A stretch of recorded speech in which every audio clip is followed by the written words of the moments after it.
Banjir di Jawa Tengah bertahan hingga sepekan, lantas bagaimana solusi yang dilakukan untuk bisa mengatasi banjir kali ini? Dan untuk mengkonfirmasinya sudah terhubung dari luar studio bersama kami, Gubernur Jawa Tengah Ahmad Lutfi. Assalamualaikum, selamat sore Pak Lutfi. Waalaikumsalam Mas Bram, selamat sore. Terima kasih Pak. Jadi setelah Anda mengunjungi beberapa tempat banjir, apa kemudian langkah dari Pemprov Pak untuk bisa cepat mengatasi Pak? Baik, terima kasih Mas Bram. Kita sejak terhitung tanggal 22 kemarin, memang di Jawa Tengah terjadi adanya intensitas hujan yang menengah dan sedang, bahkan cenderung tinggi. Maka ada beberapa hal yang perlu kita lakukan. Hari ini kita menjadi fokus di 30 kabupaten sudah mulai surut, hanya 2 tempat yang menjadi prioritas kita, yaitu yang pertama di wilayah Kota Madya Semarang, tepatnya adalah di Kaligawe. Kemudian yang kedua adalah di Sayung, wilayah Demak. 2 daerah ini menjadi prioritas karena ini merupakan suatu urat nadi kegiatan masyarakat kita wilayah Pantura. Apa yang kita lakukan? Maka kita mempunyai jangka pendek, menengah, dan sedang yang harus kita lakukan. Kemudian yang kita lakukan apa? Bahwa untuk wilayah Kaligawe, jangka panjangnya sudah kita siapkan namanya kolam retensi, di mana di sana ada namanya kolam Tirboyo. Kita siapkan hampir 30 pompa untuk mereduksi wilayah Kota Madya Semarang agar nanti kita buang air itu di wilayah Sungai Dompo sampai ke laut. Maka yang kita lakukan adalah mengaktifkan pompa-pompa yang kita lakukan. Kemudian dampak dari ini apa? Bahwa di wilayah Kota Madya Semarang dan Demak sudah hampir 25.000 KK yang terdampak. Tetapi sampai sekarang masih belum ada pengungsian yang fluktuatif yang kita lakukan. Kemudian yang kedua, di wilayah Sayung. Di wilayah Sayung sudah kita tetapkan kolam retensi, yaitu di wilayah Sriwulan. Di mana Sriwulan ini untuk menampung daripada debit air yang nantinya akan melingkupi wilayah Sayung itu sendiri.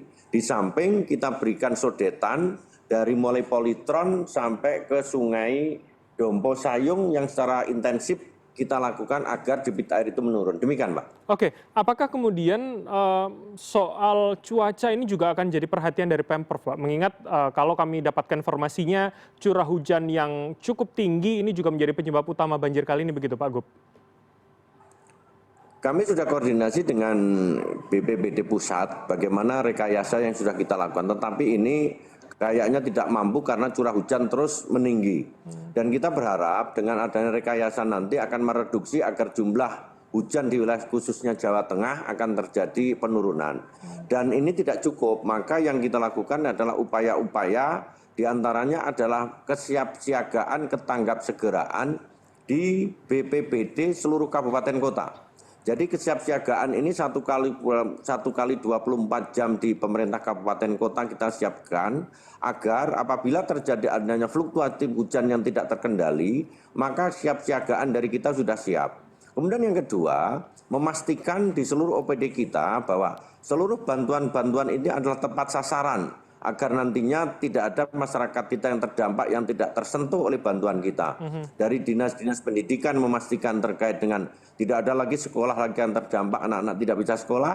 Kemudian dari tenaga kerja kita terjunkan agar masyarakat yang akan dan berangkat kerja betul-betul terlayani, sehingga mobilitas masyarakat bisa dilaksanakan secara maksimal. Termasuk dari dinas sosial, baik itu tingkat provinsi, kabupaten, kota bergerak bersama-sama untuk mereduksi potensi-potensi masyarakat yang tidak tersentuh terkait dengan bantuan sosial. Demikian, Mas. Baik, Pak Gub, saya ingin mendalami soal mobilitas warga tadi yang Anda sebutkan. Di visual kita melihat ini cukup mengganggu rasanya mobilitas warga, terutama roda 2, kemudian distribusi sepertinya pasokan pada truk-truk besar begitu. Apa langkah dari Pemprov, Pak? Apakah kemudian ada jalur alternatif supaya tidak ada yang terganggu begitu? Kami sudah koordinasi tidak hanya dinas provinsi, kabupaten, kota. Jadi instansi vertikal kita libatkan.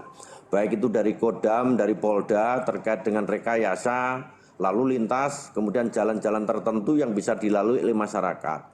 Prinsip gerakan lalu lintas yang kita lakukan terkait dengan potensi banjir menjadi prioritas utama, sehingga jalan-jalan alternatif apabila terjadi adanya fluktuatif banjir di daerah tertentu bisa kita alihkan tempat lain.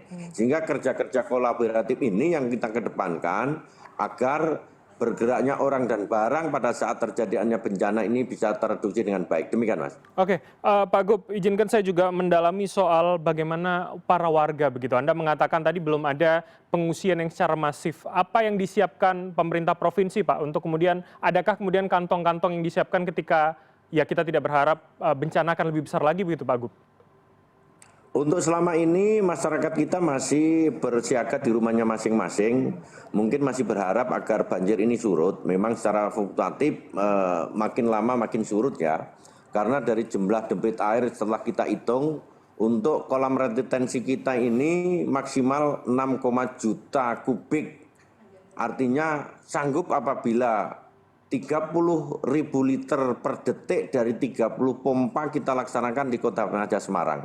Maka bagi mereka masyarakat kita, sudah kita siapkan juga tempat-tempat ketinggian apabila nanti ini tidak mampu, maka beberapa dapur umum, tempat-tempat ketinggian, kemudian bangunan-bangunan yang kita siapkan, ini kita siapkan dari BPBD kita apabila nanti memang terjadi adanya bencana atau banjir yang tidak berkesudahan atau lebih maksimal terjadinya banjir di seluruh wilayah kita, khususnya wilayah Semarang dan Demak. Demikian, Mas. Terakhir, Pak Gub, jadi koordinasi dengan pusat akan seperti apa, Pak, ketika memang ini akan lebih membesar lagi begitu? Yang pertama, pusat kita sudah himbau, artinya dari Pak Dir, Pak Dwi, ini sudah kita lakukan rapat beberapa kali, termasuk besok kita akan melakukan rapat secara komprehensif, baik itu di tingkat pusat maupun kita melakukan apa. Yang kita lakukan adalah ke depan, artinya apa langkah kita ke depan agar ini tidak terulang kembali. Maka Giant Seawall menjadi prioritas utama yang nanti fungsionalnya diperkirakan pertengahan 2026. Karena Giant Seawall ini betul-betul kita harapkan untuk segera selesai fungsionalnya, yang secara tidak langsung rob bisa kita jaga, kemudian banjir bisa kita reduksi, termasuk kolam-kolam retensi sudah kita operasional kembali. Sehingga ke depan tidak ada lagi terulang kegiatan-kegiatan terkait banjir di wilayah kita, khususnya 2 daerah yang menjadi prioritas di Provinsi Jawa Tengah, yaitu wilayah Sayung dan wilayah Kota Madya Semarang. Demikian, Mas. Baik, tentu doa terbaik kami supaya banjir segera surut dan tidak terulang di kawasan Jawa Tengah. Terima kasih atas waktu dan informasi dari Anda, Gubernur Jawa Tengah, Pak Ahmad Lutfi telah bergabung sama kami. Selamat malam, sehat selalu, Pak Gubernur. Ya, matur suwun.